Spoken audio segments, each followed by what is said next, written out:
వినపడుతుందండి, వినపడుతుంది. Yeah yeah Laxman గారు నమస్కారం అండి. నమస్తే అండి. యా సో నిన్నటి మీటింగ్ గురించి ఏం చెప్తారు అంటే రాష్ట్రం ఇప్పుడు సరైన మార్గంలో ప్రయాణిస్తుంది, పెద్ద పెద్ద ప్రాజెక్టులు చేపట్టిన వేగంగా పూర్తి చేయాలంటే కేవలం చంద్రబాబుకే సాధ్యం, ఇటువంటి వ్యాఖ్యలు నరేంద్ర మోదీ గారు చేశారు. కూటమి ప్రభుత్వంలో ఖచ్చితంగా అమరావతి నిర్మాణాన్ని పూర్తి చేసి తీరుతాం ఈ 3 ఏళ్లలో. దీనిపై మీ అభిప్రాయం ఏంటి? మీకు ప్యానల్ ఉన్న పెద్దలకి, జీ తెలుగు న్యూస్ వీక్షకులకి, యాజమాన్యానికి హృదయపూర్వక నమస్కారాలు.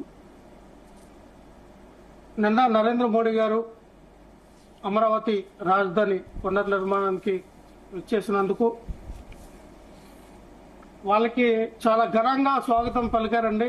కూటమి ప్రభుత్వంలో ఉన్నటువంటి నాయకులందరూ కూడా, చంద్రబాబు నాయుడు గారు, పవన్ కళ్యాణ్ గారు, నారా లోకేష్ గారు. అంతవరకు బాగానే ఉంది. దాదాపుగా 700 కోట్ల రూపాయలు ఖర్చు పెట్టి మరి వ్యయ ప్రయాసాలతో నరేంద్ర మోడీ గారిని తీసుకొచ్చి మన రాష్ట్ర రాజధానికి కావాల్సినటువంటి నిధులని సంపాదిస్తారని అందరూ భావించారు. మన రాష్ట్రానికి నిధులు ప్రకటిస్తారా, పోలవరం ప్రాజెక్టు గురించి ఏమైనా నిధులు మరి ప్రకటిస్తారని, లేదంటే అమరావతిని మేమే కడతాం, అసలు మీ రాష్ట్రానికి ఆ యొక్క బాధ్యత అవసరం లేదని నరేంద్ర మోడీ గారు ఎక్కడైనా చెప్తారని రాష్ట్రంలో ఉన్నటువంటి ప్రజలందరూ కూడా చాలా ఆద్యంతంగా టీవీకి ఒత్తుకుపోయి చూశారండి. కానీ ఏం ప్రయోజనం లేదు. 700 కోట్ల రూపాయలు ఖర్చు పెట్టి నరేంద్ర మోడీ గారిని తీసుకొచ్చి అమరావతి పునర్నిర్మాణంలో భాగస్వామ్యం చేస్తే కేవలం వాళ్ళు ఇచ్చింది పావలా చాక్లెట్. పావలా చాక్లెట్ కోసం చంద్రబాబు నాయుడు గారు 700 కోట్ల రూపాయలు ఖర్చు పెట్టారు.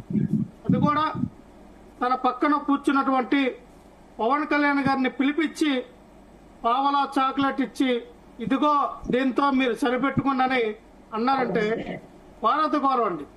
గతంలో ఇదే నరేంద్ర మోడీ గారు మరి చెంబుడు నీరు తట్టడం మట్టి ఇచ్చారు, పాసుపడిన లడ్డీలు ఇచ్చారని చెప్పినటువంటి పవన్ కళ్యాణ్ గారికి ఈసారి చాక్లెట్ ఇచ్చారు. ఆ చాక్లెట్ ఎక్కడ పాసిపోదండి. ఆయనకి ఎప్పుడు కావాలంటే అప్పుడు గుర్తు ఉన్నప్పుడు తీసుకొని ఒక 10 నిమిషాలు 5 నిమిషాలు దాన్ని చప్పరించి పక్కన పెట్టవచ్చు. ఎందుకంటే అది చాక్లెట్ అనేది పాసిపోదు కాదు. సో అందుకనే నరేంద్ర మోడీ గారు గతంలో జరిగినటువంటి సంఘటనలు గుర్తు చేసుకుని ఈ రోజున చాక్లెట్ ఇచ్చినట్టున్నాం. ఏంటంటే అమరావతిని ఈ దేశంలోనే కాదు ప్రపంచంలోనే టాప్ 10 లో ఉంచుతాం, టాప్ 10 లో అమరావతి రాజధాని ఉంటుందని చెప్పి ప్రకటించినటువంటి నరేంద్ర మోడీ గారు, పవన్ కళ్యాణ్ గారు, అలాగే చంద్రబాబు నాయుడు గారు అక్కడ చేసింది ఏంటంటే ఎవరు వ్యక్తిగతంగా వాళ్ళు పొగుడుకున్నారండి. మీరు గొప్ప అంటే మీరు గొప్ప, లేదు మీరు తోపు, మీరు తోపు, మీకు మించిన తోపు ఎవరు లేరు, మనందరికన్నా తోపు నరేంద్ర మోడీ గారు అని ఎవరికి వాళ్ళు వ్యక్తిగతమైన పొగడ్తలతో సమంత ఆజ్యంతో అయిపోయింది. సరే, మీ పొగడ్తలు మీరు ఏదో పొగిడారు. మరి నరేంద్ర మోడీ గారు ఆయన బాధ్యతగా తీసుకొని, ఇదిగో మీరు ఐకాన్ టవర్స్ కడతానన్నారు కదా, మీకు 10,000 కోట్లు 20,000 కోట్లు మేము గ్రాంట్ గా ఇస్తాము, కానీ ఎక్కడ అప్పుగా ఇవ్వనని ఏమైనా మాట ఇచ్చారా? లేదు. ఇంతవరకు మీరు ఖర్చు పెట్టినటువంటి అమరావతి పునర్నిర్మాణానికి 1,200 కోట్ల రూపాయలండి. పాజిటివ్ అంటే 3 సార్లు శంకుస్థాపన చేశారు. 3 సార్లు శంకుస్థాపన చేసినటువంటి ఏకైక రాష్ట్ర రాజధాని ఏదైనా ఉంటే అది అమరావతి మాత్రమే. ఎందుకంటే నేను 3 పెళ్లిళ్ళు చేసుకుంటే తప్పులేదు, కానీ రాష్ట్ర రాజధానికి 3 సార్లు శంకుస్థాపన చేస్తే తప్పే ఉందని లెక్కలో పవన్ కళ్యాణ్ గారు అనుకున్నారేమో. ఎందుకంటే ఇవన్నీ రాష్ట్ర ప్రజలు అనుకుంటూ ఉన్నారు. ఇక్కడ రాష్ట్ర రాజధానికి 3 సార్లు శంకుస్థాపన చేయడం ఏంటండి? మళ్ళీ ఒకటి చెప్తున్నాను సార్, ప్రజలకు ఉపయోగపడే కార్యక్రమంలో ఒక పెద్ద సభ పెట్టి జన సమీకరణ చేయించి ఒక 600-700 బస్సులు వేశారు. వాళ్ళకి అన్ని రకాలుగా సౌకర్యం కల్పించారు. కొంతమంది ఫుడ్ బాగోలేదు, వాటర్ ఫెసిలిటీ లేదని ప్రజలు తిరుగుతూ ఉన్నారు. అటువంటి తరుణంలో కూడా కనీసం మీరు చేసినటువంటి 1-2 గంటల సభలో మన రాష్ట్రానికి కానీ, మన రాష్ట్రానికి రావాల్సిన నిధుల కోసం కానీ ఏమైనా మాట్లాడతారంటే ఏమీ లేదండి. ఆశాంతం ఆయన వచ్చారు నారా లోకేష్ గారు, అయ్యా అటు చూస్తే పాకిస్తాన్ యుద్ధానికి కాలు దూవుతా ఉంది, మా నరేంద్ర మోడీ గారు తెలుసుకుంటే పాకిస్తాన్ నామరూపంలో కన్నా వెళ్ళిపోతుంది, అక్కడ మరి మ్యాప్ లో పాకిస్తాన్ కనబడుతున్నారు. ఓకే, మంచిదే. ఇంకో విషయం అన్నారు, మా దగ్గర చెప్పలేదంటే మిసైల్స్ ఉన్నాయి, అవసరమైతే టీడీపీ కూటమి జనసేన పార్టీ కార్యకర్తలు యుద్ధానికి వెళ్తారన్నారండి. ఇది కూడా సూపర్ కదా. అంటే మన భారతదేశం ఆర్మీ కన్నా టీడీపీ కూటమిలో ఉన్నటువంటి కార్యకర్తలు జనసేన పార్టీకి సంబంధించిన కార్యకర్తలు యుద్ధానికి వెళ్తే ఖచ్చితంగా గెలిచేస్తారు. ఎందుకంటే 124 సీట్లు ఇక్కడ కొట్టిన వాళ్ళు పాకిస్తాన్ తో యుద్ధం చేసి వాళ్ళ మట్టి కనిపించడంలో అంత శక్తి సామర్థ్యాలు కూటమిలో ఉన్నటువంటి కార్యకర్తలకు ఉన్నాయని చెప్పడంలో ఎటువంటి సందేహం లేదు. ఇంకో అడిగేస్తారు పవన్ కళ్యాణ్ గారు, అయ్యా మీరు మామూలు వ్యక్తి కాదు, ఈ దేశాన్ని ప్రపంచ స్థాయిలో నిలబెట్టిన వ్యక్తి, ఒక మహాశక్తి అని చెప్పి మరి నరేంద్ర మోడీ గారిని పొగిడారు.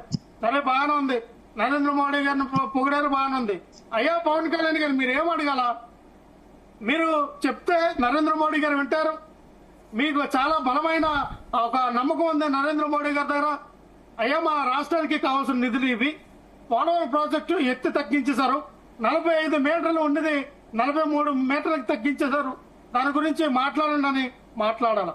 ఇగో మాకు విశాఖపట్నం రైల్వే జోన్ అన్నారు, అదిగో అన్నారు, ఇదిగో అన్నారు, ఇప్పటి వరకు దిగడం లేదు, దాని గురించి ఏంటో చెప్పండి అయ్యా అన్నారా. విశాఖపట్నంలో ఉన్నటువంటి మరి విశాఖ స్టీలు దాన్ని ప్రైవేటీకరణ చేయొద్దని చెప్పానని మాట్లాడాలా. లేదా అమరావతికి మీరు గ్రాంట్ రూపంలో ఇచ్చిన 15,000 కోట్లు కాదు, మా అమరావతిని మీరే కట్టండి, లేదా అమరావతికి ఒక 50,000 కోట్ల రూపాయలు గ్రాంట్ రూపంలో ఇవ్వండి అని మాట్లాడాలా. ఇక్కడేమో అమరావతిలో అవి కంపలు తొలగించడానికి, అమరావతిలో ఆ డ్రైనేజ్ వ్యవస్థ ఇదిపరచడానికి, రోడ్లు వేయడానికి ఇప్పటి వరకు కూడా 45,000 కోట్ల రూపాయలు అప్పులు తీసుకొచ్చి ఢిల్లీ అటుకోటి నుంచి కూడా 10,000 కోట్ల రూపాయలు తీసుకొచ్చి మీకు ఖర్చు పెట్టినటువంటి చెప్పినటువంటి చంద్రబాబు నాయుడు గారు ఏం చేశారు సార్? కనీసం ఒక రేకుల సెట్ కూడా నిర్మించలేకపోయారు. ఐకానిక్ టవర్స్ అన్నారు, ఏదో ఒక ఆఫ్టర్ ఒక గోడ కట్టలేని వాడు అమరావతిని ఏం నిర్మిస్తారు సార్? అమరావతిని ఏమి నిర్మిస్తారు నాకు అర్థం కాదు. సముద్రం అప్పన్న కొండపైన ఆఫ్టర్ ఒక గోడ కట్టలేనటువంటి ఒక రాష్ట్ర సీఎం అమరావతి రాజధానిని 1,000 కోట్లు పెట్టి, లక్షల కోట్లు పెట్టి ఏం కడతారు? గ్రాఫిక్స్ లో మనం చూడొచ్చు, చాలా అందంగా ఉంటాయి ఐకానిక్ టవర్స్. అక్కడికి వెళ్తే కనీసం రేకుల సెట్లు కూడా లేవు సార్, పిల్లర్స్ కూడా వేయలేదు. వర్షం పడితే మునిగిపోతే అక్కడ రాజధాని పెడితే అనవసరంగా మా డబ్బులు అంతా వృధా ప్రయాసం అవుతుందని మేధావులందరూ కూడా అక్కడ చెప్తే అది పక్కన పెట్టేశారు. వాటిని అక్కడి నుంచి తొలగించడానికి, అక్కడ కంపెనీలను తొలగించడానికి 3,500 కోట్ల రూపాయలు ఖర్చు పెట్టారండి. ఇది మన దౌర్భాగ్యం. అంటే 3 ప్రాంతాల ప్రజలు కూడా ట్యాక్సులు కడితే ఒక ప్రాంతంలోనే 1,00,000 ఎకరాలు సేకరిస్తాం. మనటువంటి మరొక 50,000 ఎకరాలు ఉన్నారు.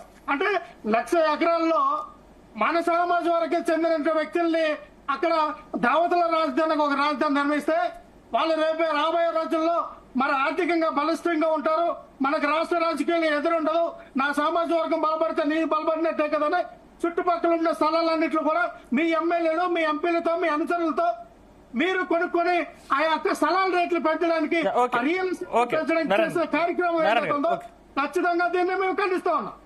నిన్న చేసిన సభ కూడా ఆచంతో ఎవరి డబ్బా వాళ్ళు కొట్టుకున్నారు కానీ రాష్ట్ర ప్రయోజనాల కోసం, రాష్ట్ర నిధుల కోసం ఎక్కడా మాట్లాడలేదు. అమరావతి అనే రాజధానికి ఇప్పుడు కూడా గెజెట్ చేయించుకోలేకపోయారు, గెజెట్ తీసుకురాలేకపోయారు. పోస్ట్ కనీసం అమరావతి పోస్ట్ పలానా అడ్రస్ లేదు అమరావతికి. సార్ మరి అమరావతి రాజధాని లక్ష్మీనారాయణ గారు మనతో పాటు మస్తాన్ రావు గారు అనలిస్ట్ జాయిన్ అయ్యారు. మస్తాన్ రావు గారు